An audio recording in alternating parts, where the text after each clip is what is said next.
Is there truly a thinker of thoughts? Very simple, basic question. Is there truly a thinker of thoughts? Meaning, is there something that produces the thoughts out of some intent or some purpose or need or desire to establish something about something?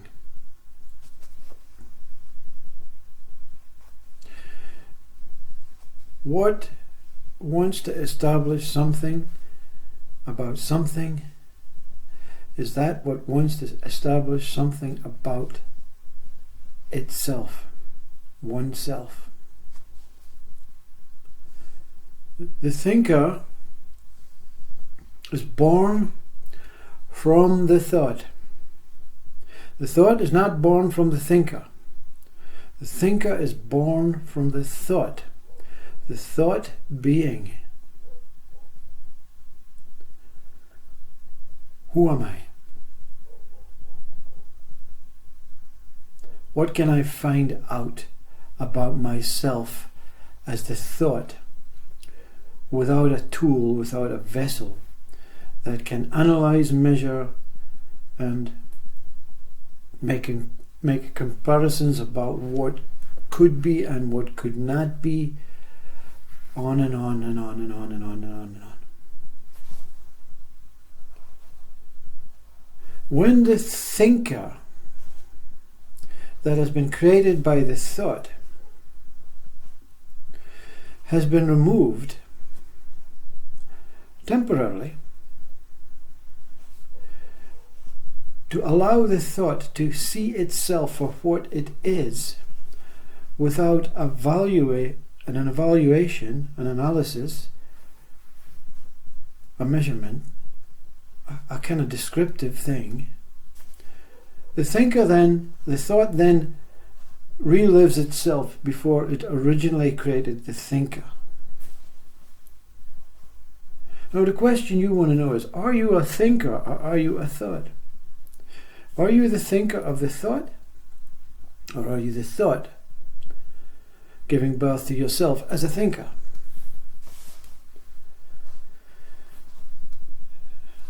The only way you can establish that is through self-realization, is to become the thought. Because you have easily adapted a role of being the thinker, because the mind is the thinker. So when you take on ownership that I am the body, I am the mind alone, that is all I am, you have taken on the role of the thinker. And the thoughts are not given born by you, because if that was true, you would give birth to every beautiful thought, every positive thought, every successful thought. So therefore, the thoughts appear to be separate and appear whenever they want to appear, in whatever shape, and whatever colour, and whatever size. So you are fully experienced, or you are fully experiencing being the thinker, when you believe you are only the mind and the body. The thought, I am spirit, is it real? Can I prove it? Can I see it? Can I touch it? Can I hear it? So the thought that you are, the thinker, is also a soul or a spirit, can only remain as a thought, because it cannot be proved or justified by the body and mind that you have taken on board as the only thing that you are. You cannot add it on, you see. The computer, in its genuine born self, can add on many apps, but the computer knows that the apps can be deleted by the computer. So the apps are temporary. So the thoughts that you take on board as a thinker, yes, they're temporary. They don't remain permanent. You don't go the whole of your life from birth with the thought, I am a fool, I am a fool, I am a fool, I am a fool, every day of your life. They take different shapes, different sizes, different colours, different frequencies, different energies, different pulses, cause different anxieties, different joy, all different experiential states. So the only way you can discover what you truly are is to remove the thinker that you have grown attached to, that associate with, into the space of being the thought. How can one do that, you see? It doesn't make sense to the mind, it doesn't make sense to the ego mind. How can one remove what I am, my body and mind, and then disappear into the world as a thought? One cannot disappear, you see. Body and mind cannot disappear. It can, like everything else, it can remain quiet, like it does in deep sleep at night. And when the mind is full of alcohol, it doesn't think about the continual, repetitive and annoying and irritating thoughts like it does when the mind seems to be clear, or the brain seems to be clear and give passage to the mind. Well, it's all a game, you see, in the sense that it's not real. You can be an enlightened being. You can lose sight of your body. You can lose sight of your mind. You can merge into the wholeness. But to another being, they still see your body and mind. You can still look in the mirror and see a body and a mind, even though it's not me. It's just I am, awareness. I am presence. I am all this stuff, which is absolutely how it is perceived and experienced by you. But you cannot say that body, it's not me. So the fear of touching base in other ways is just an idea that you can't do it. I can't do it. So therefore, if I can't do it, then what about if you remove I, the I that can't do it? To give some breathing space to the I that is it. The I that is it cannot be removed. The I that can do it or cannot do it, that can be removed. To understand that thought and thinker are actually the same. The thinker is the thought. The thought then becomes the thinker, me and you, mind. So there are no separation.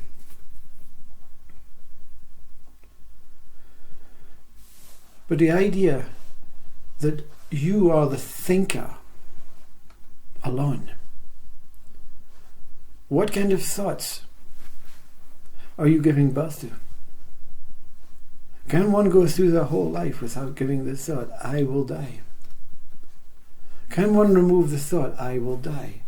The I that will die is the I that can do it or cannot do it. You see? The I that does not die is the I that is it. I know it's like a rhythm, it's like a rhyme, a riddle within a riddle.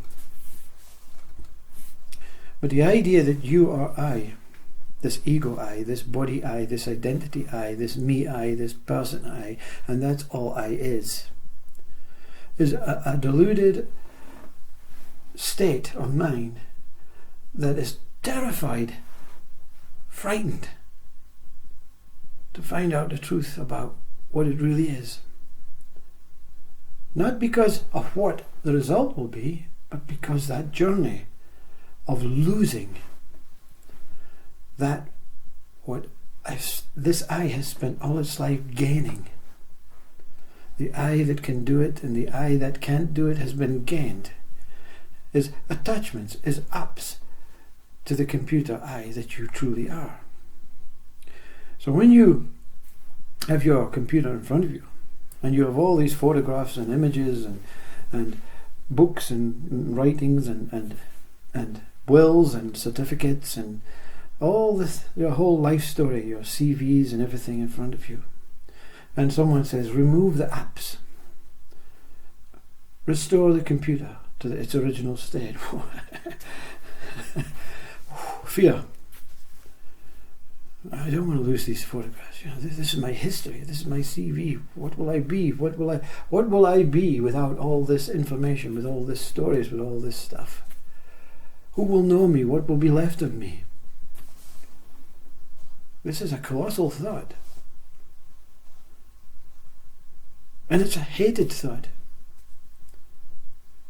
And it's even more despised when you come up against your fellow human being and said, well, you know what, I surrendered, I gave up the other day and I found God, I found enlightenment, I found truth, I found that there is no thinker, there is only the thought that, who am I? You say, heavy. No, I want to keep my whole computer. Yeah?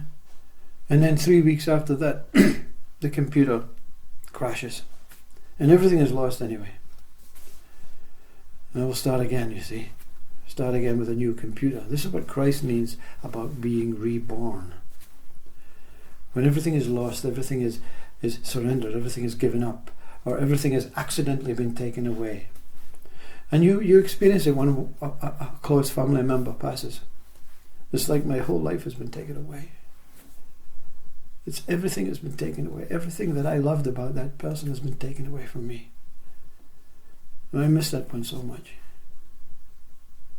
These are all lessons in not wanting anything more than what you have. Because the more you have, the more you lose. And that damned, adamant ego mind says, I have no intention of losing anything. No intention of losing anything. Yeah. And then the wind comes and knocks your power out in your home. How dare they take that away from me? You don't say that, but you've lost it. Nature provides and nature takes away. So let nature take away that I. That thinker I. I am the thinker I. I am the person I. I know, I don't know, I. How is it to be I? What is it to be I? Okay? How do you be I? That's what the mind says. Be I. What is your name? I. Where do you live? I. What colour is your hair? I. You're not trying to be a fool, or you're not trying to be smart. What you're saying is, I neither know or I neither don't know. I'm not answering the question. I'm not participating. You don't have to do that for the whole of your life. You don't have to do it in front of everyone else. You don't have to accept that you have to do it while someone else asks you the question. What colour is your hair? Someone else says, well, it's brown. You're not going to take that chance of being locked away in some mental hospital. So what you do it to yourself. When your mind says to you, what time do you have that appointment? Remember, you have that appointment today. You don't say 5 o'clock, you say, yeah, I. Do you turn up at the appointment on that? Of course you do. It's a thought. The thought is questioning I. The thought is questioning both I's. Which I reacts, you see.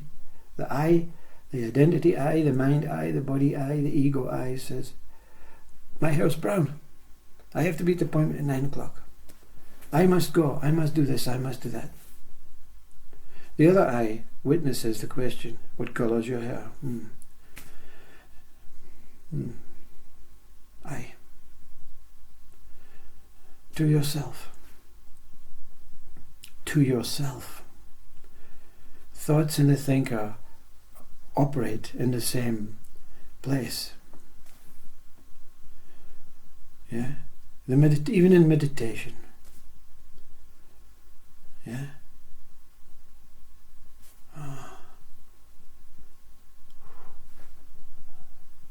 Mind says to you, I saw an angel. Answer.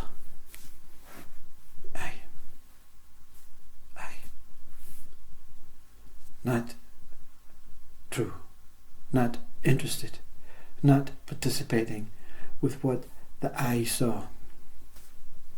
The eye that saw the angel wants to take you out of meditation into the land of angel therapies, spirituality, whatever. No. I saw God. No. Wants to take you into religion. I saw a black hole. Wants to take you into science. No. I'm not accepting that division, you see. Science is divisive from religion. Religion is divisive from spirituality. Angels are divisive from the devil. It wants to keep you in a role, in a category. It wants to keep you prisoner in your body and mind. Because it's terrified. It doesn't want anything from you. It doesn't want your money. It doesn't want your body. It's terrified to admit to itself, I am not here. I'm not real. I don't exist. I'm just trying my hardest to create something out of nothing. What kind of thoughts does this portray? Remove the thinker. Remove I. And realize the thought that you are. And this thought is not just a energy. It is beyond the idea of what a thought is. A thought is a descriptive thing, made out of energy, made out of light, made out of all this stuff. But you are beyond that thought when you go through it. This thought will take you home. This home is here. This home is now. This home is